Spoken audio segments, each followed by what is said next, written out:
खबर राजधानी भोपाल से है, जहां पर मध्य प्रदेश में जूनियर डॉक्टर्स की हड़ताल लगातार जारी है। मेडिकल कॉलेजेस में हड़ताल पर 8,000 डॉक्टर्स। ओपीडी में मरीजों का इलाज और ऑपरेशन बंद। बीमार मरीजों पर पड़ेगा हड़ताल का सीधा असर। सीपीआई आधारित स्टाइपेंड संशोधन की कर रहे मांग। जारी आदेश क्रियान्वयन, एरियर भुगतान की मांग। काली पट्टी लगाकर कर रहे 3 दिन से विरोध प्रदर्शन। चलिए खबर पर अधिक चर्चा करते हैं। News head digital Anirudh Sonu ने हमारे साथ जुड़ गए हैं। अनिरुद्ध, लगातार अस्पतालों में डॉक्टर्स की शिकायतों की तस्वीरें सामने आती हैं, प्रदर्शन के सिलसिले देखने को मिलते हैं और एक बार फिर डॉक्टर्स अपनी मांगों को लेकर प्रदर्शनरत हैं।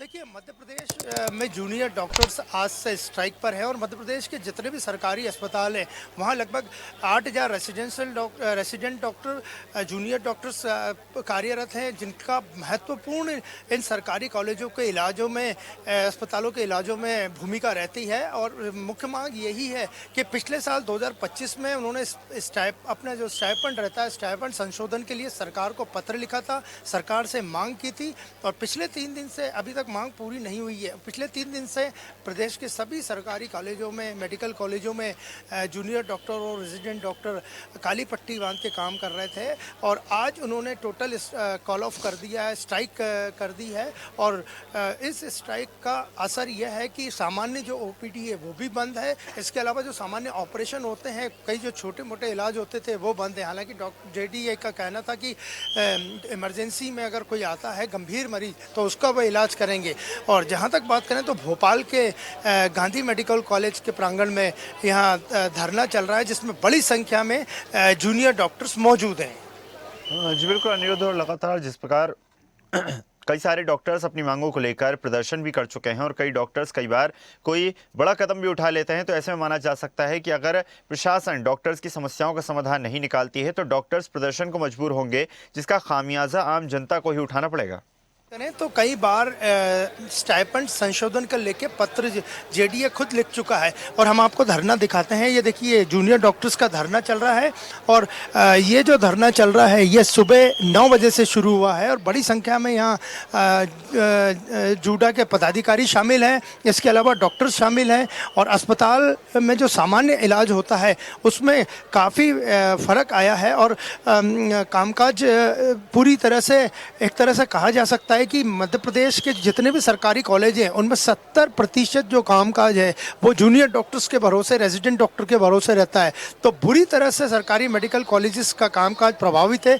चिकित्सा शिक्षा मंत्री से ये लोग दूरभाष पे चर्चा कर चुके हैं और उनका यही कहना है कि हमने पहले भी जो लेटर जारी किया था, पहले भी हमने ये सारी चीज़ें दी थी, उसके बाद भी शासन ने हमारी 2025 से ये पूरी मांग लंबित है, नहीं मानी और हम आपकी बात कराने की कोशिश करते हैं। आज की स्ट्राइक क्यों और क्या चाहते हैं आप?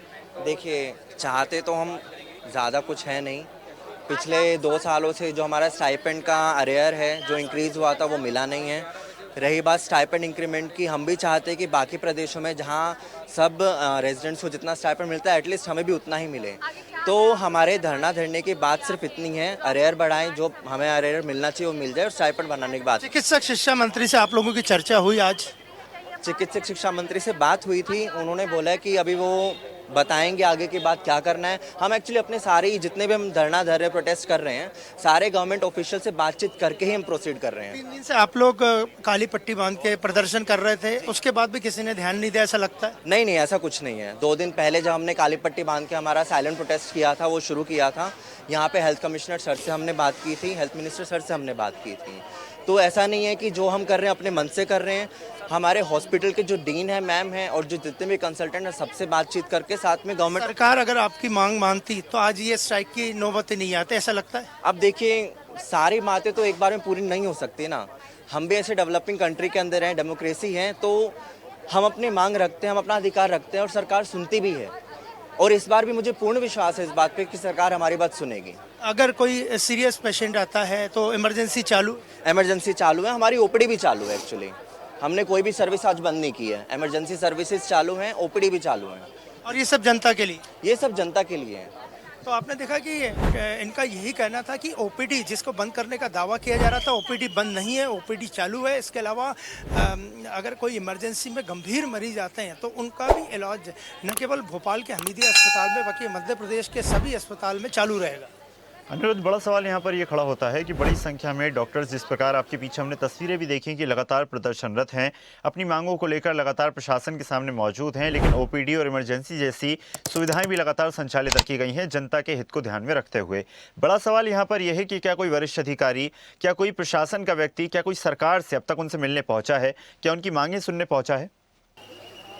देखिए, अब तक कोई मिलने नहीं पहुंचा। लेकिन जिस तरह हमने हड़ताली डॉक्टर्स से बात की तो उनका यही कहना था, उन्होंने अपनी बात चिकित्सा शिक्षा मंत्री से लेकर वरिष्ठ अधिकारियों तक को पहुंचा दी है और साफ कहना था कि डेमोक्रेसी है, इसलिए थोड़ा वक्त लगता है। इन्हें कोई नाराज़गी जैसी कोई बात नज़र नहीं आई और उन्होंने अपने जो पूरी डिमांड से वो बता दी और ये भी कहा है कि थोड़ा समय शासन स्तर पर भी लगता है। यानी हड़ताल में पूरी तरह से जो सख्ती दिखनी थी वो नहीं है और डॉक्टर्स का यही कहना है कि जनता के लिए वो काम करेंगे और इसीलिए भोपाल के हमीदी अस्पताल में ओपीडी भी शुरू है।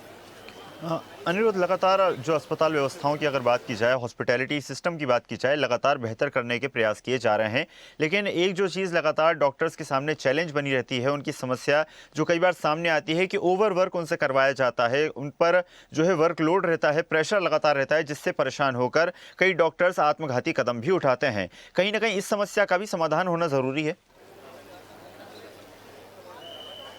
जी बिल्कुल, इस समस्या का समाधान होना बहुत ज़रूरी है और इस पे विचार भी चल रहा है और कार्य भी चल रहा है। लेकिन मुख्य जो आज की जो स्ट्राइक कॉल की गई है वो है स्टाइपेंड में संशोधन को लेकर। 2025 में पूरी तरह से इसका लेटर भी दे चुके थे और आप देख सकते हैं कि ओपीडी की व्यवस्था यहाँ चालू है जिससे जनता को कोई तकलीफ ना हो। और इसके साथ साथ ही अगर मरीजों को ज़्यादा दिक्कत आती है तो डॉक्टर्स हड़ताल के बावजूद भी काम करने को तैयार हैं। तो आप देख सकते हैं कि इस पूरे ओपीडी व्यवस्था इन्होंने चालू कर रखी है और इस पर मुख्य उद्देश्य यही है कि जनता को परेशानी न हो। मरीजों के पर्चे भी आप देख सकते हैं, यहाँ मरीजों के पर्चे भी लिखे जा रहे हैं, जनता का भी ख्याल किया जा रहा है और शासन को भी अपना ध्यान आकर्षित किया जा रहा है। आप ये बताइए कि आज स्ट्राइक क्यों? 2025 में कंज्यूमर प्राइस इंडेक्स के तहत 3% इंक्रीमेंट होना था हमारी जो स्टाइपेंड है उसमें। लेकिन 2025 के अप्रैल से अभी तक, ये अभी अप्रैल आने वाला है, अभी तक हम जो इंक्रीमेंट होना था वो अभी तक हुआ नहीं है। उसको लगता है कि मजबूरी में स्ट्राइक का कदम उठाना पड़ा। जेडी हमने लगातार प्रोटेस्ट किया है, लगातार रिक्वेस्ट करी है सरकार से और अब जाके हम लोगों को स्ट्राइक करनी पड़ रही है। आज डॉक्टर्स का पेशा काफ़ी इंसानियत वाला रहता है तो लोगों को थोड़ा अजीब लगता है कि डॉक्टर्स जो कि एक पढ़ा लिखा वर्ग है, जनता की सेवा करते हैं, हमेशा आप लोग स्ट्राइक करते हैं तो थोड़ा सा उन्हें दुख भी होता है। देखिए, आप डॉक्टर के नज़रिए से भी देखिए, हम लोग इतना 24 घंटे यहाँ पे रहते हैं, 48 घंटे रहते हैं, 72 घंटे, कभी कभी हम लोगों को 72 घंटे भी हो जाते हैं। लेकिन एक समय ऐसा आता है कि हम लोगों को कदम उठाना ही पड़ता है। लेकिन हम लोगों ने इमरजेंसी सर्विसेज चालू रखी है। बस जो इलेक्टिव सर्विसेज है, जो ओपीडी बेसिस वाली चीज़ें हैं, वो हम लोग बाहर कर रहे हैं। बस इलेक्टिव सर्विसेज हम लोगों ने बंद कर रखी है, बाकी इमरजेंसी सर्विसेज हमारी पूरी चालू है। मरीजों को तकलीफ नहीं आने मरीजों को तकलीफ नहीं आएगी, बिल्कुल नहीं। तो आपने देखा कि इनका यही कहना था कि केवल स्ट्राइक से शासन का ध्यान जरूर आकर्षित किया जा रहा है लेकिन मरीजों को ये लोग कोई तकलीफ नहीं आने देना चाहते हैं, इसीलिए ओपीडी भी चालू है। और इसके अलावा अगर इमरजेंसी सर्विस में कोई गंभीर मरीज आता है तो डॉक्टर बिल्कुल उसका स्ट्राइक के बावजूद भी इलाज करेंगे। जी बिल्कुल अनिरुद्ध, नज़र बनाए रखिएगा आप, आगे भी आपसे चर्चा करते रहेंगे। फिलहाल आपका धन्यवाद जुड़ने के लिए और जानकारी साझा करने के लिए। ऐसे ही वीडियोस के लिए लाइक करें, शेयर करें, फॉलो करें, YouTube पर जाकर सब्सक्राइब कर बेल आइकन दबाना ना भूलें और ताजा अपडेट्स के लिए swedeshlive.com पर जरूर जाएं।